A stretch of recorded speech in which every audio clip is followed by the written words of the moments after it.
¿Cuánta falta nos hace estar cerca de Dios? ¿Cuánto bien nos hace sentir cuando estamos en esa atmósfera de acercarnos a Dios, de poder adorarlo, de poder exaltarlo, de poder de alguna manera conectarnos con su hermosa presencia, ¿no? Y el texto de hoy nos ilumina con esta experiencia, la experiencia de Moisés al acercarse al monte Sinaí, tener aquel encuentro extraordinario con Dios, encuentro que también anhelaban todos los demás. Pero quizás dentro del texto una de las partes que trae mucha confrontación tiene que ver con los fariseos en la pregunta que le hacen a Jesús, am, una pregunta que quizás tiene una sombra de duda, tiene un deseo malvado, oculto, y ese es el pensamiento fariseo, aunque los fariseos no son del todo malos, en su puritanismo de alguna manera los lleva a ellos a este tipo de trampas. Y los fariseos, para comentarles un poquito, para entender un poco más este texto, los fariseos son uno de los tantos grupos que existía en el judaísmo en el siglo I, pero quizás es uno de los grupos que encuentra más aceptación dentro de la comunidad popular. Es decir, son parte de la religión popular del judaísmo del siglo I.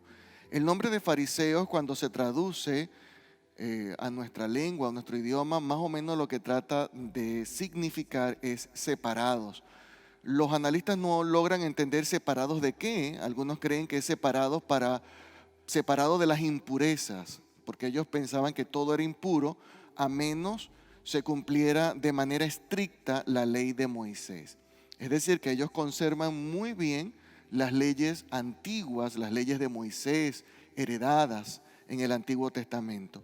Su deseo no es malo, su deseo es hermoso, porque ellos quieren tratar de conservar lo más puro para acercarse a Dios. Así que su deseo es bueno.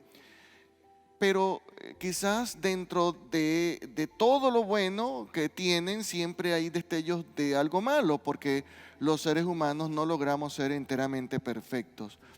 Y yo no quiero hablar tanto del judaísmo del siglo I ni de los fariseos del siglo I, quiero hablar más bien del fariseo que habita en nosotros, porque en nosotros hay un fariseo, esa parte en la cual es puritana, en la cual es conservadora, en la cual conservadora a nuestra manera, conservadora a nuestra forma, conservadora como nosotros creemos o pensamos que debe ser, pero no a la manera de Dios, que ese es el reto que tenemos, ¿no?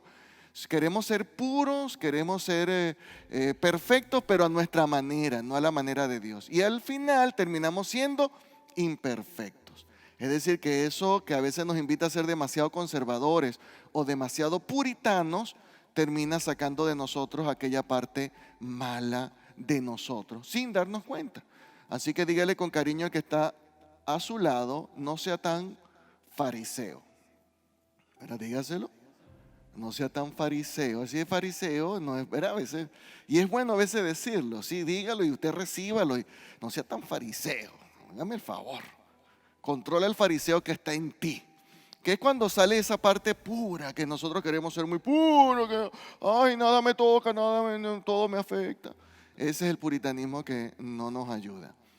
Este grupo yo percibo que en lo profundo de su corazón, ellos quieren encontrar un lado oscuro en Jesús porque ven demasiadas cosas buenas. Se parece demasiado a ellos en lo bueno, en lo que ellos quisieran ser. Pero al final algo de ellos los engaña. Hay una sombra en la cual ellos quieren plantearle una trampa a Jesús. Y yo me imagino que ellos conversan, dialogan entre ellos y llegan a ese acuerdo. Dicen, vamos a acercarnos a Jesús y le vamos a hacer esta pregunta, a ver qué pasa, a ver qué piensa él. Y la pregunta es una pregunta muy bien diseñada, no es una pregunta del momento, no es una pregunta que surge porque fue un diálogo espontáneo. Más bien es una pregunta preparada, maliciosa. Está buscando arrinconar a Jesús con dos respuestas que son las que ellos quieren. Y se las voy a presentar. Ellos maquinan y dicen, vamos a preguntarle a Jesús, ¿qué piensa acerca de los impuestos de Roma? ¿Qué piensa él acerca del impuesto? Piense usted, ¿qué cree usted acerca de los impuestos? Vamos a hablar de los impuestos acá. ¿Son buenos? ¿Son malos? ¿Cómo lo vemos? Bueno, seguramente que algunos dirán, eso es lo más perverso que hay en el mundo. Sobre todo si el presidente no paga los impuestos. I'm sorry, se lo tenía que decir, ¿verdad? Había que decirlo, ¿sí? ¿Cómo es posible una persona que ganó millones de dólares y no pagó ni $700, $750? Por favor. Como dirían los americanos, come on. Pero es una reflexión que tenemos que tirar. ¿Por qué? Porque los impuestos también tienen esa expresión que se llama impuestos. Es decir, es algo que tú no decides, es algo que está impuesto. Para ese mundo, el pagar impuestos para el siglo I, para Roma, tenía distintos significados. Entre los significados era, un sector consideraba que por qué tenía que pagarle impuesto a Roma, eso significaba aceptar la esclavitud y el dominio del imperio. Eso es lo que significaba. Ser un esclavo del imperio, eso es lo que significaba en el siglo I. Y ellos querían saber cuál es la respuesta de Jesús, si estaba de acuerdo en que su pueblo fuese esclavo de Roma. Esa era la primera respuesta que le estaban dando la opción. Vamos a preguntarle para ver qué dice él, si somos esclavos. La segunda respuesta tiene que ver con, bueno, no soy esclavo del imperio, creo en el gobierno de Dios, así que me rebelo y vamos a matar a todos los del imperio. Esa era la segunda respuesta. Vamos a hacer una revolución, vamos a acabar con este gobierno. Esas eran las dos respuestas. Ambas respuestas eran respuestas malignas y eran respuestas malvadas, eran respuestas que no llevaban a nada. Ellos creyeron que Jesús tenía que dar una de las dos respuestas porque humanamente ya ellos lo habían preparado. Si Jesús decía que estaba con el imperio, entonces era un vendido. Entonces, ¿de qué predicaba el reino de Dios si al final el reino que iba a gobernar era el del imperio? Si decía que no pagaba los impuestos, sino que estaba de acuerdo con el reino de Dios, entonces era un revolucionario y era una persona que podía generar guerras civiles o guerras internas y va a morir mucha gente. Es decir, que cualquiera de los dos eran extremos. Ellos creían que Jesús le iba a dar una de las dos vueltas. Y eso es lo que a veces nos parece a nosotros, porque en nuestro pequeño mundo nosotros creemos que esas son todas las opciones. Esas son las opciones humanas, pero no las opciones de Dios. Amén. Dios tiene una mente mucho más amplia y ve el universo de una forma muy diferente como nosotros lo percibimos. Ojalá en algún momento pudiéramos tener ese destello de la luz de Dios para entender nuestro mundo y quizás pudiéramos tomar mejores decisiones para nuestras vidas. Amén. La respuesta de Jesús es una respuesta muy interesante y creo que es una respuesta que tenemos que masticarla y digerirla. La respuesta de Jesús es: no pegues todo, no lo metas todo en un mismo pote, aprende a separar las cosas. Y ellos dijeron, ¿cómo es esto? Hay que separar las cosas. A veces nosotros vivimos con todo en un mismo envase. Usted sabe cuál es el arroz casado, que lo hacen con frijoles, ¿verdad?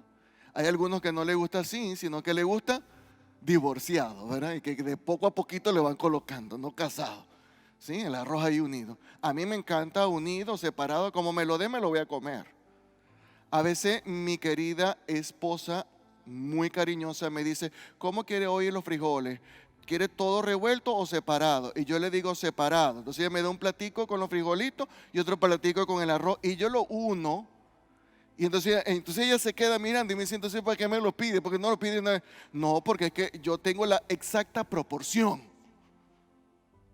75-25, que usted no lo va a hacer. Usted le va a tirar todo allá. En cambio yo sí sé la exacta proporción de cuánto yo quiero de uno y del otro. Y yo prefiero ya preparar mi proporción. Fíjense ustedes las mañas que tiene cada ser humano. Y así somos cada uno, ¿verdad? Como aquel que le van a dar el guiso de pollo con arroz. No, que no toque el guiso al arroz. Pero igualito lo va a tocar en el estómago, lo va a tocar allá adentro. No, pero me como un guiso por separado y el arroz por separado. Cada uno de nosotros tenemos la manera. Quizás el secreto está en que no todo junto a veces trabaja de la mejor forma y que Jesús nos está enseñando que hay cosas que tenemos que aprender a separar.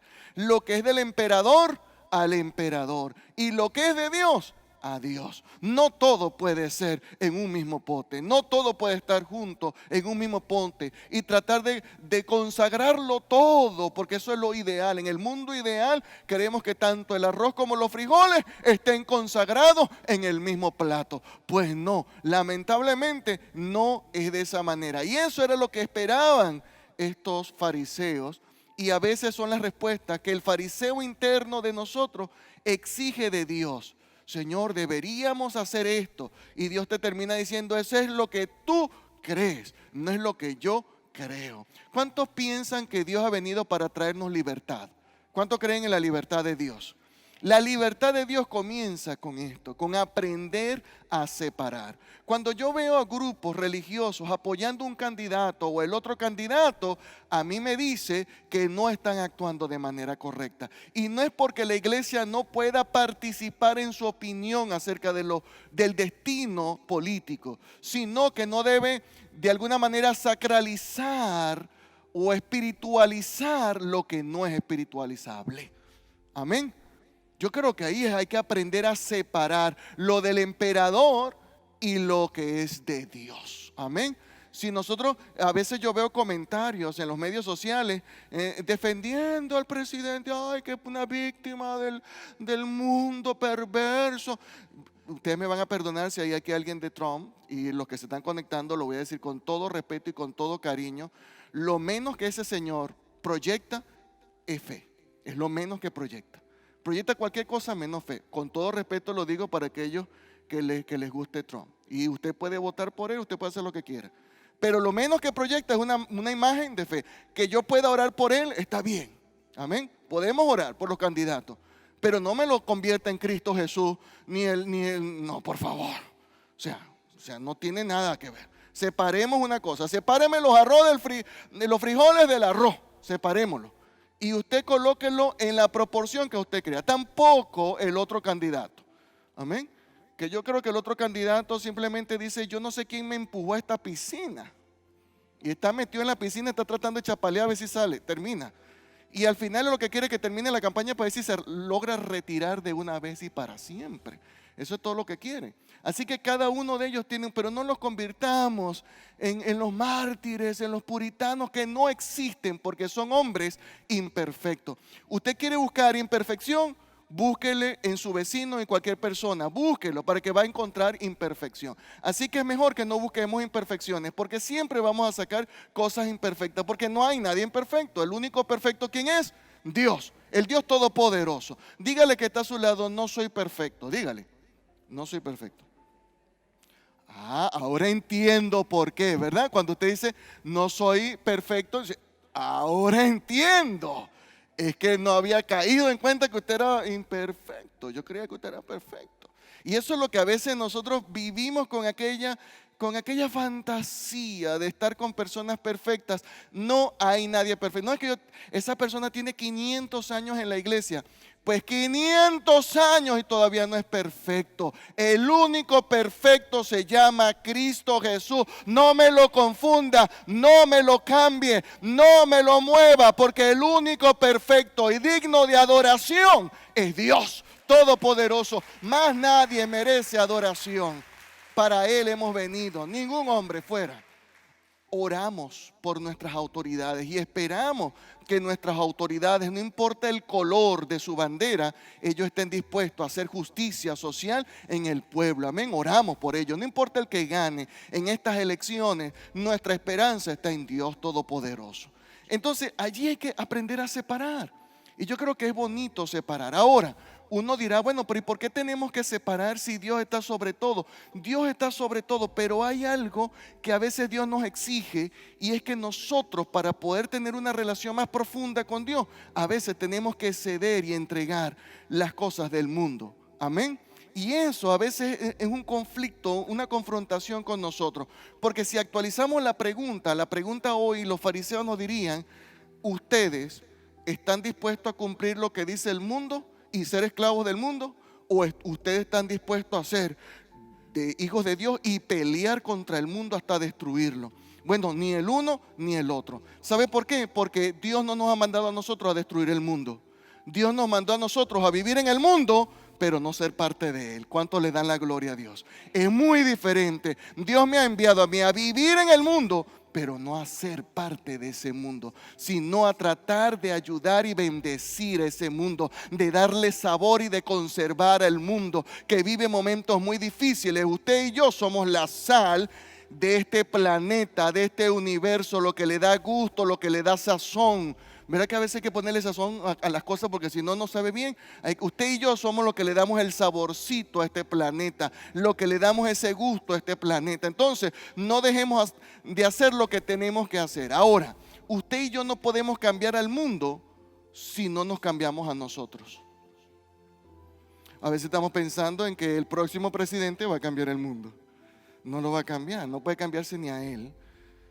Entonces, vamos a comenzar por nosotros. Dígale que está a su lado con cariño. Dice: comienza por usted, cambie usted. Dígale: cambie usted, cambie usted, cambie usted, cambie usted, cambie usted, cambie yo. ¿Por qué? Porque lo que yo no puedo cambiar a los demás, pero yo sí me puedo cambiar. ¿Cuántos creen que puedo hacer un esfuerzo en el nombre de Cristo por ser una mejor persona? Por ser una persona más cariñosa, por ser una persona más amorosa, por ser una persona más pacífica, por ser una persona más amable, por ser un verdadero hijo de Dios. Tratar de hacerlo. Vamos a comenzar con nosotros. Y quizás si logramos cambiarnos a nosotros, ese mensaje va a transformar a la gente que nos rodea. Y quizás ese mensaje puede transformar al universo entero. Entonces, allí es donde está. Hay un texto maravilloso de Jesús a sus discípulos en Mateo, y quiero compartirlo porque me llama mucho la atención, y es el siguiente texto. Con esto quiero ir terminando. Dice Mateo 19:29, dice: y todos los que por causa mía hayan dejado casa, hermanos, hermanas, padre, madre, hijos, terreno, recibirán 100 veces más y también recibirán la vida eterna. A veces para poder conquistar al mundo hay que entregarlo. A veces para conquistar el mundo hay que cederlo. A veces para conquistar a tu familia tienes que cederla. Y no significa que tú le estás dando al emperador lo que es del emperador, significa que no va a regresar a tus manos. Eso era la palabra más poderosa y ellos quedaron admirados. No significa que yo hoy, porque esté cediendo, no significa que Dios no está en control. Lo que estoy haciendo es tratando de separar para que luego Dios nos dé la estrategia de volver a conquistarlo, pero ahora para siempre. Amén. ¿Cuánto quisiéramos tener líderes políticos que fuesen de verdad hombres y mujeres que tuvieran una profunda conexión con Dios? Sería muy diferente, las campañas serían mucho más limpias, serían mucho más honestas, hubiera un diálogo mucho más abierto. Pero eso en nuestro mundo está lejos de ser, porque todavía falta que Dios llegue a la vida de nuestros pueblos. Amén. ¿Cómo va a llegar? A través de ti. ¿Cómo va a llegar? A través de mí. Pero primero, comenzando por nosotros. Así que aprendamos a separar lo que es del emperador al emperador y lo que es de Dios, de Dios. Y hay algún momento que algunas batallas tendremos que perder. Algunas tendremos que ceder para luego alcanzar la victoria final. A veces hay que perder para ganar. Recuerde esto. A veces hay que perder para ganar. Deje que sea el Señor que luche y libre la batalla por ti para que alcances la victoria. En el nombre del Padre, del Hijo y del Espíritu Santo. Amén.